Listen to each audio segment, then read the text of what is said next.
Hello everyone, this is Rupert83 continuing with the Super Mario Bros. 2 for All-Stars tutorial. Moving on to World 7, which is the last of the world, so let's get started. So we'll start off with 7-1 here. Luigi's the best character for this level, so let's go ahead and pick him. You can do this section a little bit faster if you actually jump to the right and screen wrap over on top of the platform on the left hand side and just climb up the ladder. So what you want to do here is you want to spawn the bird and jump on top of him,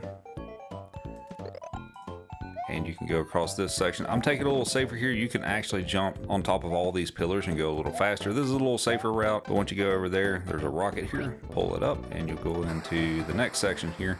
So for this section, we're actually going to do a big jump off the second sniffet to clear the big pillar, so that you don't have to go through the bottom section with all the shy guys here. So you just jump off the first one here. So for the second one, when you land on him, when he jumps up in the air, you want to do a big full jump, hold the jump button all the way through. One thing to note is occasionally you can have the sniffet despawn and he won't be there. So if he is not there, actually run back to the left some and then come back to the right, and then hopefully he will actually spawn and you can jump on top of him. Do a big jump here. And then once you get past that, you can start holding up and you'll climb up into the ladder for the next section. So for this section, just jump on the little clouds here, climb up the ladder. So pretty much for this section, I'm actually not showing doing the ladder jumps. You can do those if you're comfortable with that. So once you get up to this section, you can jump on the little block here, do a charge jump. You make sure you're holding up and make sure you aim for like the center of the ladder so that you can grab onto it when he jumps up there. And make your way up through here. Watch out for the bullets from the sniffet. And once you make your way to the top here, go into the door.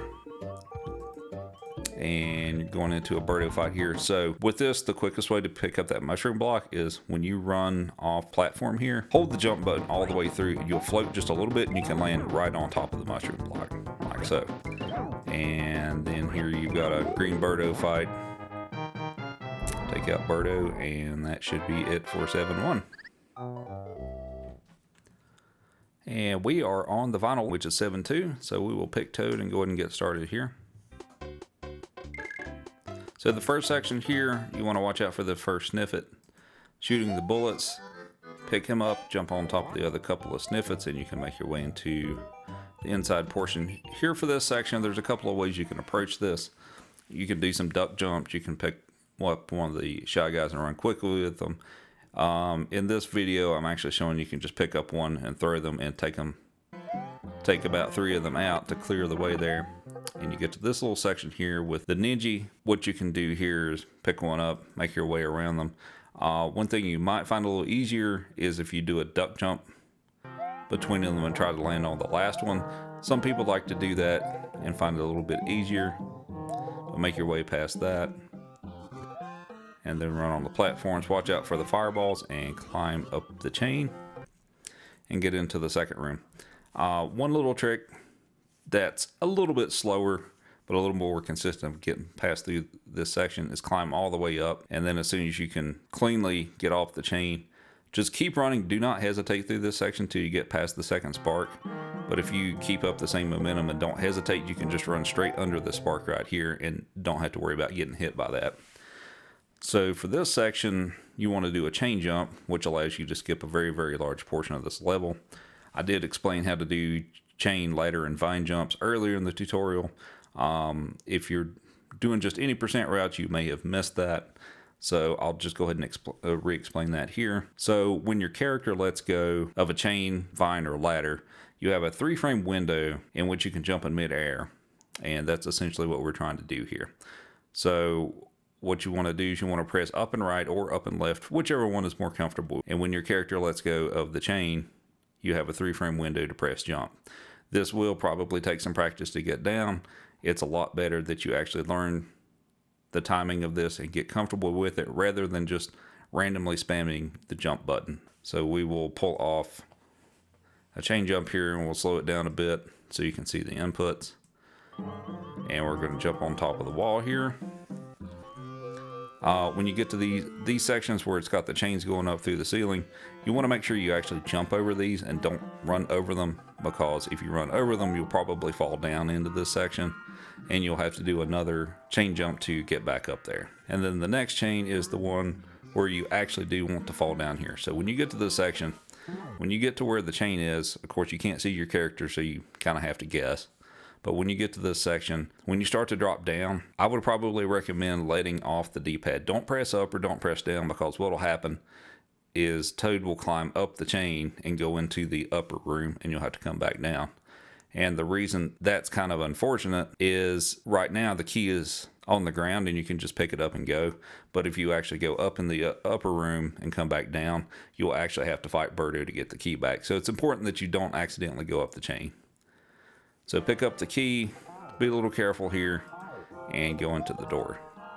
For this little section with the sparks here, there's a couple of different strats. The one that I think is kind of easy, which might take you a little bit of practice just to get comfortable with, is as soon as you spawn coming through this door, immediately hold left and run and then throw the key, and you can take out both of the sparks. Jump up on top of the key, pick it up, and go into the door. So pick up a mushroom block, pick up the orb, and the mask will come alive. And as soon as you do that, you can go ahead and throw the block and get at least one hit in right away. And then it's a matter of jumping over the mask and getting the other two hits in. One thing to keep in mind is the mask actually has a rather large hitbox, so you don't want to get too close until you actually get the third hit in. So the ward fight, there's several things to explain about this fight. There's several different ways to approach the fight. There's some really difficult ones. There's some easier ones that are slower. Probably what might be the easiest but also the slowest is you can actually pick up the vegetables and jump behind him using the platforms and actually throw the vegetables into his mouth from behind. That is pretty slow. It is pretty safe because there's about a tile and a half gap up against the corner that he actually won't touch you. If you want to start off that way, you can do that, but once you progress with the game, you want to start using a little better strats for this. So the next thing I want to explain is the pattern of the vegetables coming out of the machine. The pattern of this is not random. It's always static. It always goes in the same order. So the first vegetable will shoot from the middle cannon off to the right. The second vegetable will shoot from the right cannon off to the left. The third vegetable will shoot from the middle cannon off to the right again. So basically for the first three vegetables, you can stand between the middle and the right cannon to get the first three vegetables. For the fourth one, the left cannon will shoot off to the right. And for the fifth one, the vegetable will shoot from the middle cannon off to the left. So for vegetables 4 and 5, you can stand between the left and the middle one to pick those up. For the sixth vegetable, it will shoot from the right cannon off to the right. The seventh one will shoot from the middle cannon to the left, and then the eighth one will shoot from the left cannon off to the left. After the eighth vegetable, the pattern starts over. So this continues to cycle over and over and over in the same pattern. So it's actually worth your time to get comfortable and memorize what the pattern is, because once you have that memorized, that's one less thing you have to worry about this fight, which is already difficult enough as it is. So if you don't have to guess where the vegetables are going to be, that's going to make your fight a little bit easier. So for the wart fight, one of the things you probably want to get used to here is learning how to aim and throw the vegetables under the arc of the bubbles that he shoots. So, I mean, you can also time it that you get the hit as soon as he opens his mouth before he starts shooting bubbles. But if you can get used to actually getting them in under the arc, that will probably serve you a lot better. This will take some practice. This is a difficult fight.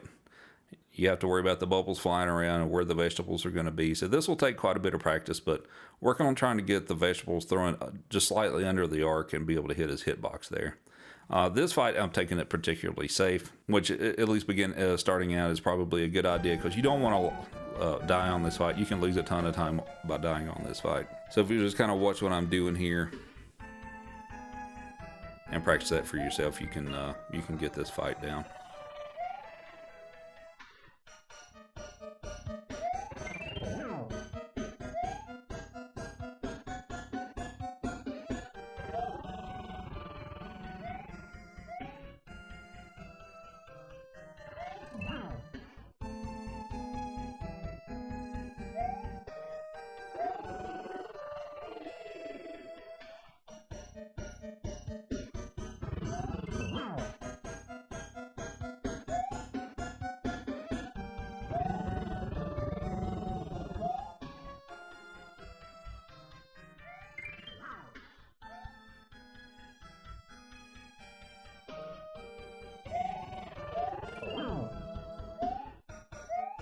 And it takes 6 hits to take out Wart, and so once you get the 6th one in there, you can you'll be finished with the game.